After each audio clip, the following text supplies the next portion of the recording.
I worked for 4 years to stand at that podium, holding a 4.0 GPA and the title of valedictorian. But as I delivered my speech, my mother didn't look up once. She was too busy scrolling on her phone, laughing at text messages with my stepfather before they both quietly walked out mid-speech. Everyone thought I'd be crushed when I walked off that stage alone. But what nobody in that auditorium realized, including my mother, was the man sitting in the very back row. He wasn't filming my speech. His camera was pointed directly at her. When he approached me after the ceremony, he didn't hand me flowers. He handed me a sealed envelope and said 8 words that made my mother's face drain of all color. "We've been looking for you since you were 6. Follow my story to the end and comment the city you're watching from so I can see how far my story has reached." My name is Chloe Vance. I'm 26 years old now, sitting in a quiet office that finally feels like mine, looking out at a skyline I helped build. But whenever August rolls around, my mind drifts back to the summer that split my life into before and after. Growing up, our house was pristine on the outside, but inside, the air was always freezing. My mother, Victoria, had a way of looking right through me, as if I were a piece of furniture that took up too much space. When she married Richard, things only grew colder. Richard brought his own son into the mix, my half-brother, Julian, and instantly, the hierarchy was set in stone. Julian was the golden child who could do no wrong. His average report cards were pinned to the refrigerator with proud fanfare, while my straight A's were swept away like dust. I convinced myself that if I just tried harder, if I became impossible to ignore, Victoria would finally love me. I poured every drop of my soul into my studies, staying up past midnight under the glow of a desk lamp, chasing perfection. When the principal called to announce I was the class valedictorian, I ran home with my heart pounding in my chest, foolishly believing I had finally earned my place in her heart. I didn't know yet that to Victoria and Richard, my achievement wasn't a source of pride. It was a threat to the carefully crafted narrative they'd spent 20 years building. Graduation morning arrived under a heavy, overcast sky, matching the pit of anxiety in my stomach. I stood in front of the hallway mirror, carefully smoothing down the crisp folds of my dark blue graduation gown and adjusting the golden valedictorian sash over my shoulders. I kept looking toward the front door, hoping to hear 2 sets of footsteps, but Richard had already made his stance clear at breakfast. He hadn't even looked up from his newspaper when he announced he had a business lunch he simply couldn't reschedule. "It's just high school, Chloe," he'd said with a dismissive wave of his hand. "We all graduate. Don't make a big spectacle out of it." My mother, Victoria, did show up, but only after the opening processional had already begun. As I walked down the main aisle with the principal, my eyes searched the crowded auditorium until I finally spotted her slipping into row 3, seat 12. She didn't look proud. She looked annoyed, as if attending her only daughter's milestone was an agonizing chore. When my name was called, a roar of applause echoed through the gymnasium. I walked up to the podium, my hands trembling as I unfolded my speech. I looked straight at row 3, searching for a spark of warmth, a nod, or even a fleeting smile. Instead, Victoria sat with her head bent sharply downward, the harsh blue light of her phone's screen illuminating her face as her thumbs scrolled furiously. I delivered every word of my speech to a room of 2,000 people, yet I had never felt more entirely alone. The moment I stepped off the stage, I looked back toward row 3. Her seat was already empty. She hadn't even waited for the diploma handoff. The noise of the crowded gymnasium faded into a muffled hum as I walked down the quiet service hallway behind the stage. Other graduates were hugging their parents, taking group photos, and wiping away happy tears. I stood near the metal lockers, unpinning my valedictorian sash with numb fingers, trying to swallow the lump in my throat. Chloe Vance.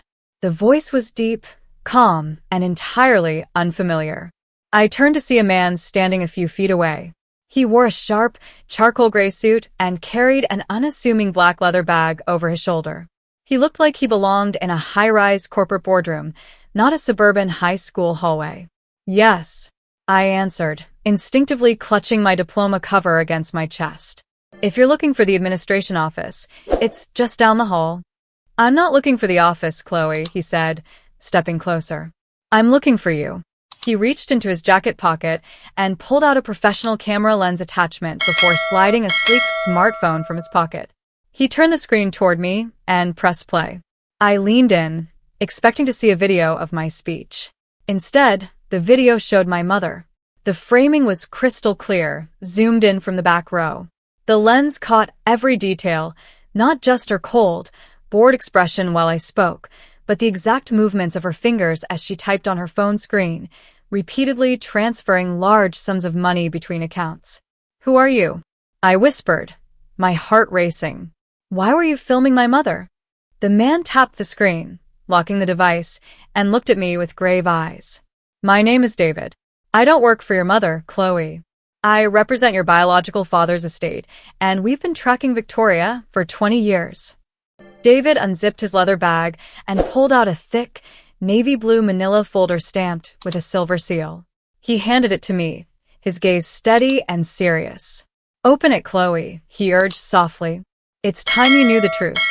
With shaking hands, I unfastened the metal clasp and pulled out the crisp, white documents inside.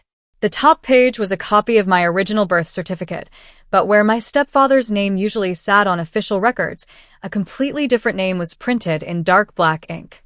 Arthur Vance. Beneath it were bank statements, trust deeds, and legal correspondence dating back 2 decades. "Your mother told you that your biological father walked out on you when you were 6 years old, right?" David asked gently. I nodded, remembering the endless times Victoria had called him a selfish coward who left us with nothing. "She lied," David said firmly. "Arthur Vance was a brilliant, highly successful architect. He adored you, Chloe. When he was diagnosed with a terminal illness, his primary concern was ensuring you would be protected for life. He created an irrevocable trust fund containing millions, meant exclusively for your education, healthcare, and future." My breath hitched as I stared at the signatures on the bottom of the financial audits. When Arthur passed away, Victoria was appointed as the temporary custodian of the trust until your 18th birthday, David explained, pointing to a series of fraudulent wire transfers. "She didn't just ignore you, Chloe.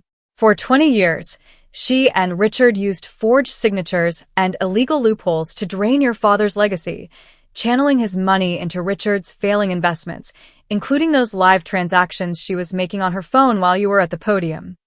The front door clicked open as I stepped into the house, my diploma tucked tightly under my arm. Victoria was setting the dining table with a half-hearted effort, while Richard sat at the head, swirling a glass of whiskey. There were no balloons, no cake, and no congratulations. "Well, look who finally made it home," Richard said, his tone heavy with patronizing indifference. "Sit down, Chloe. We need to set some ground rules now that high school is over. Your mother and I had decided that starting next week, you'll need to pay us rent if you plan on staying in this house. It's time you start pulling your weight." Victoria nodded in agreement, smoothing her apron. "We've spent enough money raising you. Julian's private school tuition is increasing next semester, and we can't keep funding your room and board for free." I didn't cry. I didn't break down. Instead, a cold, quiet calm took over.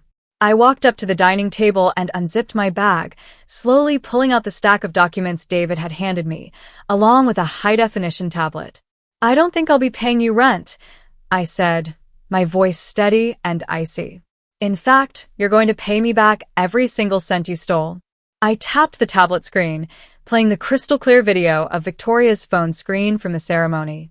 Her face instantly drained of color as the audio of my speech played in the background, overlaid with the precise timestamp of her unauthorized bank transfers. What is this?" Victoria stammered, her voice shaking as she backed away from the table. Richard sprang to his feet, his arrogant posture dissolving into sheer panic as I laid out the audited bank records from Arthur's trust. The fake concern was gone, replaced by the frantic, desperate tears of 2 people who realized their 20-year lie was over. Before Richard could utter another panicked word, the front doorbell rang, a sharp, demanding sound that shattered the remaining silence in the room.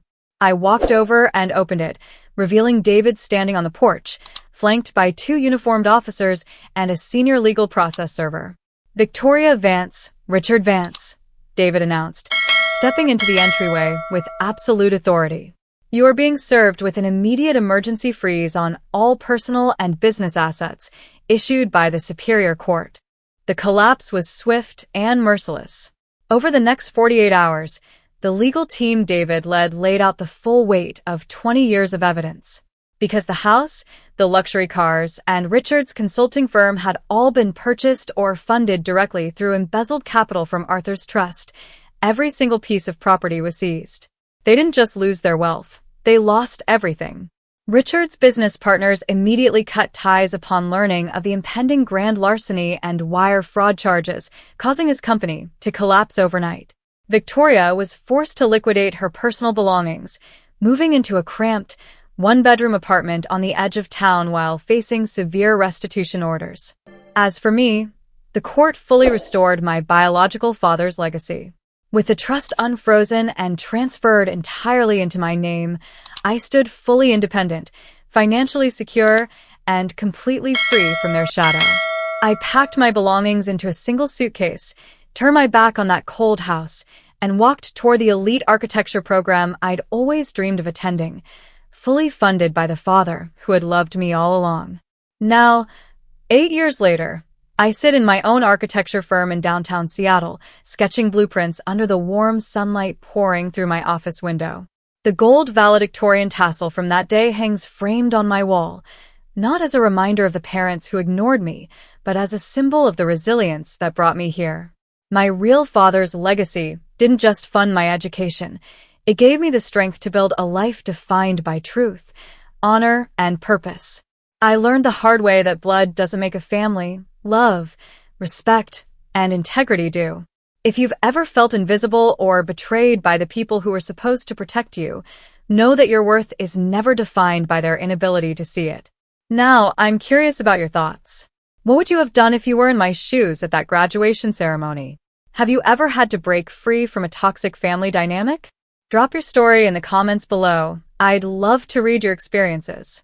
If you enjoyed this story, don't forget to click the video on your screen right now for another incredible story that will definitely keep you on the edge of your seat. Thank you for watching until the very end.